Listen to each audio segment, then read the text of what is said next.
So how to find the direction ratios? First of all मैंने यहाँ पर दो P, x1, y1 and z1, फिर मैंने पॉइंट लिया Q, x2, y2, z2। अब बेटा मुझे पता करना है कि ये जो P और Q पॉइंट को मिला के जो वेक्टर बनेगा वो कौन सा वेक्टर है। P और Q पॉइंट को मिला के जो वेक्टर बनता है वो हम किस तरह से निकालते हैं? वो हम निकालते हैं बाय यूजिंग ट्रायंगुलर लॉ, क्योंकि सबसे पहले तो मुझे OP वेक्टर बनाना पड़ेगा।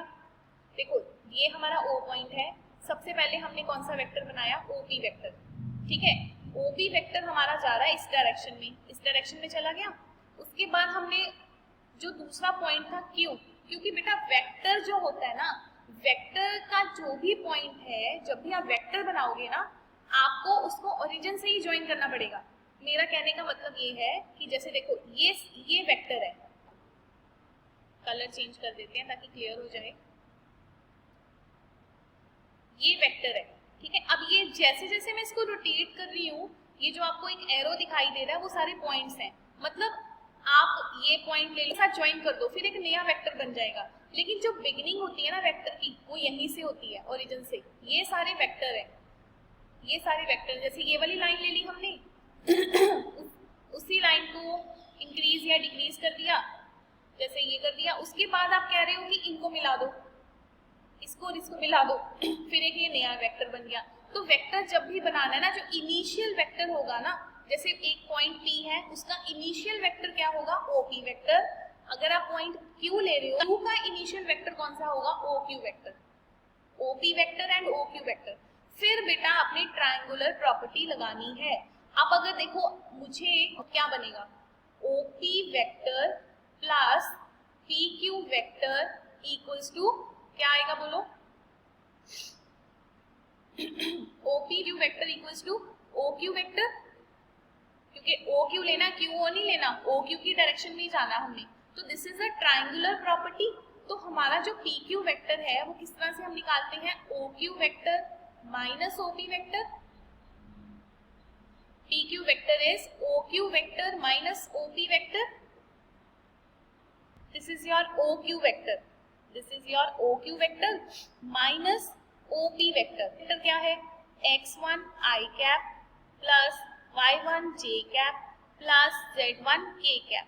तो इसको सॉल्व करके जो मेरे पास PQ वेक्टर की वैल्यू आई है ना, PQ वेक्टर की वैल्यू क्या आ गई? x2 minus x1 i cap plus y2 minus y1 j cap plus z2 minus z1 k cap. ये हमारे पास किसकी वैल्यू आई है? PQ वेक्टर की। इसी PQ वेक्टर को हम, ध्यान से सुनो, इसी PQ वेक्टर को हम कहते हैं direction ratios. Now see how to get the direction ratios from this vector. ये जो आपके पास पॉइंट्स आ गए हैं ना, these points x2 minus x1, y2 minus y1 and z2 minus z1, these are the direction ratios। तो अब हमने z2 minus z1 को एक नया नेम दे दिया है। These are के डायरेक्शन रेशियोज निकालने बहुत इजी है, हमेशा स्टेटमेंट में गिवन होते हैं ऑलवेज। देखो अगर मैं कोई वेक्टर ले लूं, सपोज मेरा वेक्टर PQ है, PQ vector is 2i cap 3j cap plus 4k cap. तो मुझे इस वेक्टर के डायरेक्शन रेशियोज निकालने हैं। तो डायरेक्शन रेशियोज कौन से होंगे? की वैल्यू हमने ले लेनी है 2, B की वैल्यू हम लेंगे 3 एंड C की वैल्यू हम लेंगे 4, राइट। सिमिलरली अगर आपके पास कोई पॉइंट A है, if you have point A which is 1 2 3, point B is 0 4 1, तो AB वेक्टर के डायरेक्शन रेशियोज कौन से होंगे? Direction ratios of AB vector क्या करोगे आप? Position vector of B minus position vector of B minus position vector of A। तो B के पॉइंट्स और A के पॉइंट्स अगर आप माइनस कर दोगे तो आपको एक तो वेक्टर पोजीशन वेक्टर मिल जाएगा और साथ ही में क्या मिलेगा आपको? Direction ratios. तो यहाँ पर हमारे जो ये -1 2 एंड -2 है, these are the values of A, B and C। तो हमें यहाँ पर एक बहुत इंपॉर्टेंट रिजल्ट पता चला कि वेक्टर के एक्चुअल में जो कंपोनेंट्स हैं, वेक्टर के जो एक्चुअल में कंपोनेंट्स हैं वही उस वेक्टर के डायरेक्शन रेशियोज होते हैं। मतलब मान लो अगर ये वेक्टर कोई एंगल बना रहा है एक्स एक्सिस वाई एक्सिस और जेड के साथ एल एम और एन, और इसी एल को अगर 2 से डिवाइड करोगे, किसी एम को एंगल तो अब हमें नहीं पता, किसी एम को अगर आप 3 से डिवाइड करोगे और किसी एन को आप 4 से डिवाइड करोगे, आपको हमेशा एक ही आंसर मिलेगा। आंसर इज के ऑलवेज। तो मीन्स किसी वेक्टर के, दोबारा सुन लो, किसी वेक्टर के डायरेक्शन कोसाइंस को, किसी वेक्टर के डायरेक्शन कोसाइंस मतलब जो वेक्टर एक्स एक्सिस के साथ एंगल बना रहा है, किसी वेक्टर के डायरेक्शन कोसाइंस को जब आप उस वेक्टर के कंपोनेंट से डिवाइड करते हो, जब आप उस वेक्टर के कंपोनेंट, कौन सा कंपोनेंट, अगर आप एल ले रहे हो तो आपने आई कैप का कंपोनेंट लेना है, अगर आप एम ले रहे हो तो आप जे कैप का कंपोनेंट लोगे, अगर आप एन ले रहे हो तो आपको के कैप का कंपोनेंट लेना पड़ेगा। ठीक है, तो किसी वेक्टर के डायरेक्शन कोसाइंस को जब आप उसी वेक्टर के आई कैप जे कैप कंपोनेंट से डिवाइड करते हो तो आपको हमेशा सेम आंसर मिलता है। तो हमें सब कुछ स्टेटमेंट में ही गिवन है, हमें डायरेक्शन रेशियोज कभी नहीं निकालने होते, हमें वेक्टर से ही डायरेक्शन रेशियोज मिल जाते हैं। बोलो क्लियर है तो नहीं? Question number 6, an angle 90 degree 135 degree and 45 degree with X axis Y axis and Z axis, find the direction cosines. So we are to find direction cosines. Direction cosines तभी पता चलेंगे जब हमें एंगल पता है। तो एल की value cos 90, M की वैल्यू cos 135, एन की value cos 45। 30 minus 45, 180 minus 45 is in second quadrant, तो ये बन गया हमारा minus cos 45 which is equal to minus 1 by root 2, and n की value cos gamma cos 45, 45 is 1 by root 2। तो जो हमारी डायरेक्शन कोसाइंस है, डायरेक्शन कोसाइंस हमारे कौन से आ गए, 0, minus 1 by root 2, 1 by root 2। बोलो क्लियर है first question?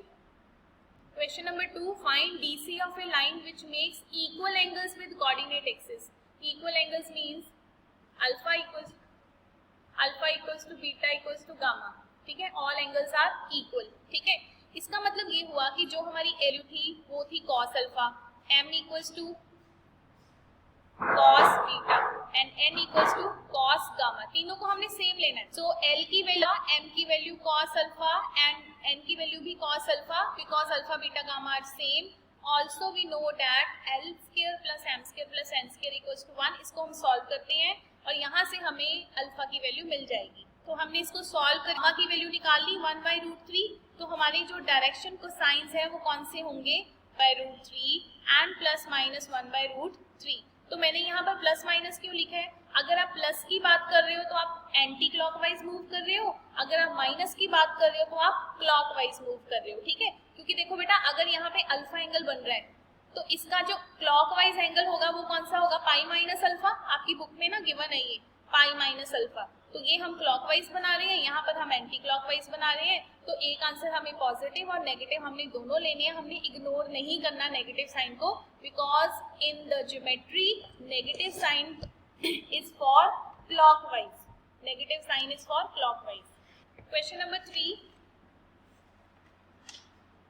If a line has direction ratio, बेटा मैंने ये कंप्लीट करना है। अगर आर्ट्स वाले स्टूडेंट की किसी की क्लास होगी तो वो लीव कर सकते हैं, अदरवाइज आप लगा लो क्लास, वो तो थ्योरेटिकली चलता है आपका काम। ठीक है, 10 o'clock में क्लास को फिनिश करूंगी, मुझे एक्सरसाइज कंप्लीट करनी है।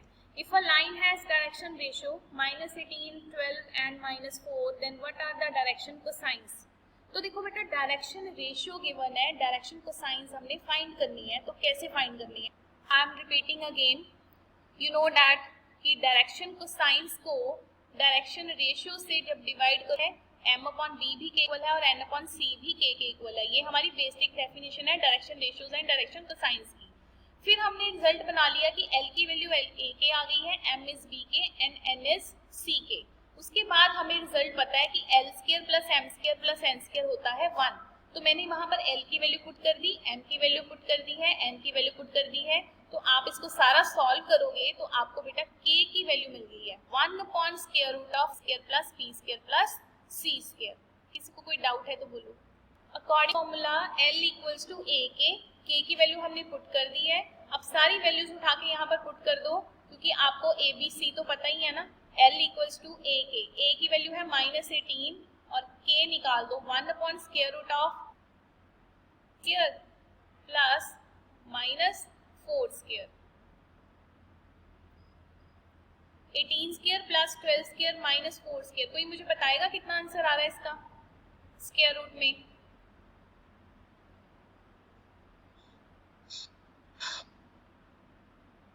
हाँ जी बोलो बेटा, k की वैल्यू बता दो कितनी आ रही है।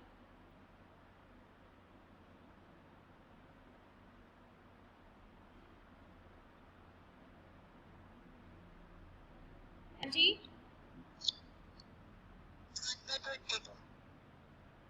1/22 नहीं आ रही है। So in this way we have all the direction cosines L, M and N। ठीक है, तो ये तीनों हमने डायरेक्शन कोसाइंस निकाल दिए। जब हमें डायरेक्शन रेशियोज पता हो तो इस तरह से हमने डायरेक्शन कोसाइंस निकालने हैं। So it's very easy method, बस चीजों को आपने याद रखना है।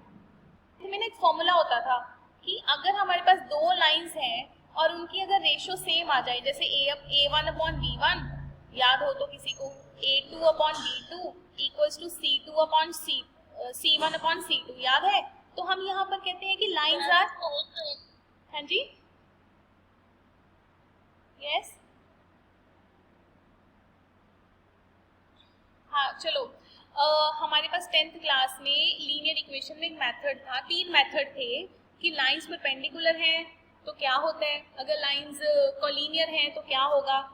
कोलिनियर मतलब इनफाइनाइटली मैनी सोल्यूशन जो दे रही है वो लाइंस कोलिनियर होती है ना, वही चीज हमने, यही फॉर्मूला हमने यहाँ पर अप्लाई करना है। लेकिन यहाँ पर हमने ए बी और सी जो ए हमारे डायरेक्शन रेशियोज, तो हम क्या करेंगे, लाइन ए बी के, बी सी के एंड ए सी के।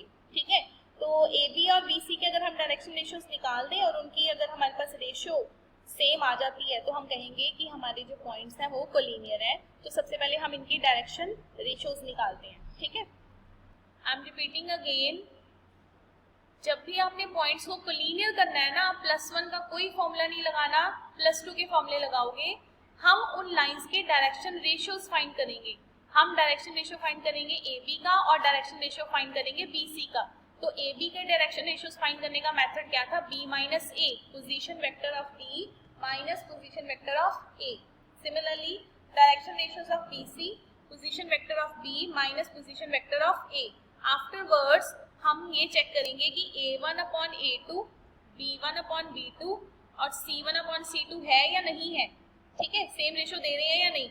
a1 कितना है, -3 upon 6, b1 is -5 upon 10 and c1 is -3 upon 6। देखो बेटा सेम आंसर आ रहा है ना, इक्वल्स टू 1/2। अगर आपकी रेशियो सेम है, if ratio is same then points are collinear, therefore A B. आपको डायरेक्शन को साइंस निकालनी है, हमें क्या फाइंड करना है, डीसी ऑफ कौन कौन सी साइड के, ए बी एंड सी। वो कह रहा है कि मतलब ए बी के डायरेक्शन को साइंस निकालो, ए बी जब लाइन बनेगी तभी डायरेक्शन को साइन निकलेंगे ना, एक पॉइंट से तो आप डायरेक्शन को साइन निकाल नहीं सकते, फिर पॉइंट से पहले उसको लाइन में कन्वर्ट करना पड़ेगा। तो पहले हम डीसी ऑफ ए बी निकालेंगे, फिर हम डीसी ऑफ बी सी निकालेंगे, फिर हम क्या निकालेंगे, डीसी ऑफ ए सी। बोलो कर लोगे ये क्वेश्चन, हाँ लोगे? हाँ ये हो जाएगा, सेम क्वेश्चन हम कर चुके हैं पहले। इसमें मतलब एक ही क्वेश्चन में आपको 3 पार्ट्स करनी है, हमने ऑलरेडी इन 2, ठीक है, तो ये क्वेश्चन आप अपने आप करोगे। इसके साथ ही आपकी एक्सरसाइज 11.1 कंप्लीट हो गई है, इसको फिर भी रिवाइज कर लेना। कल हम करेंगे very important topic, equation of line in space. Let me mark your